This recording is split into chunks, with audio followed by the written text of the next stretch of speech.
হয়, আমি এতিয়ালৈকে নৱম আৰু দশম শ্ৰেণীৰ ইউনিফৰ্ম পোৱা নাই। আমি চুন্নিৰ কাৰণে কিবা এটা অৰ্থ আমাৰ একাউণ্টত জমা হৈছে বুলি জানিব পাৰিছোঁ।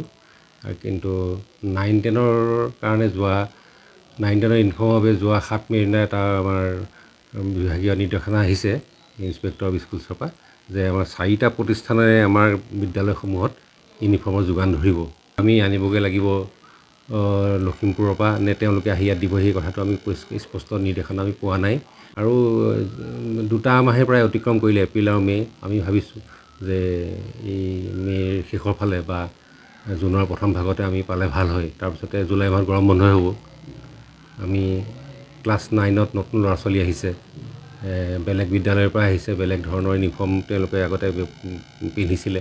ইয়াত আহি পোৱাৰ লগে লগে তেওঁলোকে আকৌ নতুন ইউনিফৰ্ম মানে আমাৰ বিদ্যালয়ৰ লগত মিলাই ল'বলগীয়া হয়। আমি ভাবিছোঁ যে নতুন ইউনিফৰ্ম আহিলে আমি তেওঁলোকক আমি যোগান ধৰিব পাৰিম।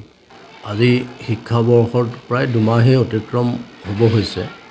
গতিকে এই পৰ্যন্ত আমি এই ইউনিফৰ্ম দিব পৰা নাই, এই কথাটোৰ কাৰণে এটা বিৰূপ প্ৰতিক্ৰিয়াৰ সৃষ্টি হৈছে। আনহাতে কি হয়, চৰকাৰৰ ফালৰ পৰা যিহেতু ইউনিফৰ্মটো যোগান ধৰা হয়, সেইকাৰণে সেই অভিভাৱিকাই নিজা এটা প্ৰস্তুতি নাথাকে, মানসিক প্ৰস্তুতি যে ল'ৰা ছোৱালীৰ ইউনিফৰ্মখিনি তেওঁলোকেই ব্যক্তিগতভাৱে যোগাৰ দিব লাগিব।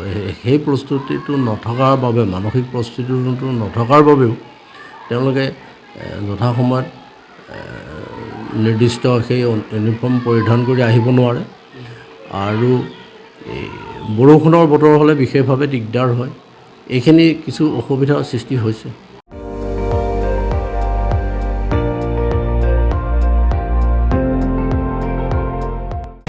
আপুনি চাই আছে ND24, সৰ্বশ্ৰেষ্ঠ নহয়, সৰ্বোত্তমৰ দৌৰ।